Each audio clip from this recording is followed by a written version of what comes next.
उन्हाळ्याची चाहूल लागताच चंद्रपूरच्या ताडोबा अंधारी व्याघ्र प्रकल्प परिघात वनविभाग वणवा नियंत्रण कार्यक्रमासाठी सज्ज झालाय. ग्राम परिस्थितिकी विकास समिती आणि वनविभागाने संयुक्तपणे फायरलाईन खबरदार कार्यक्रम सुरू केलाय. वणवा लागू नये यासाठी विविध स्तरावर उपाययोजना केल्या जात आहेत. ताडोबा अंधारी व्याघ्र प्रकल्पाच्या सीमेवर असलेल्या सीताराम पेठ येथे वनविभागाने अशा पद्धतीने उपाययोजना सुरू केल्या आहेत. वणवा संपूर्ण जैवविविधतेचा शत्रू आहे. यामुळे वन्यजीव गावाकडे कूच करतात. त्यामुळेच तो वेळीच नियंत्रणात आणणे व त्यासाठी उपाययोजना करणे या संदर्भात वनविभागाने बीट आणि वनपरिक्षेत्राधिकारी कार्यालय स्तरावर स्वतंत्र पथकांची निर्मिती करत त्यांना साहित्य देण्यात आले आहे.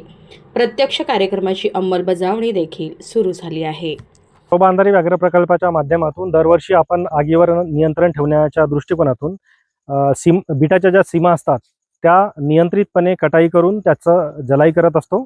ज्याचा मुख्य उद्देश असतो की जर आग मानवी अधिवासापासून जर लागली असेल तर ती आग मोठ्या प्रमाणात पसरू नये आणि वनाचं होणारं नुकसान टाळलं जावं, याकरिता वन विभाग दरवर्षी फायरलाईन जलाई आणि कटाईचं काम करत असतो.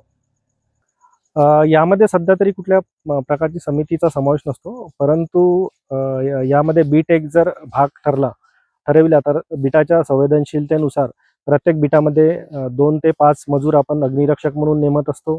त्या मजुरांची जी ड्युटी असतं ते ज्या उंच भागामध्ये मचाण तयार करून सगळ्या परिसरामध्ये त्यावर नियंत्रण ठेवलं जातं. म्हणजे आग कुठल्याही प्रकारची आग लागली तर स्थानिक रेंज स्तरावर सुद्धा एक टीम गठीत केल्या जाते. त्या टीममध्ये ब्लोअर मशीन्स, वाहन, पाण्याचे टँकर्स आणि 6 मजुरांचा समावेश असतो. तो वेळीच जे आग लागली असेल त्या ठिकाणी जाऊन आग पूर्णतः नियंत्रणात ठेवत असतो.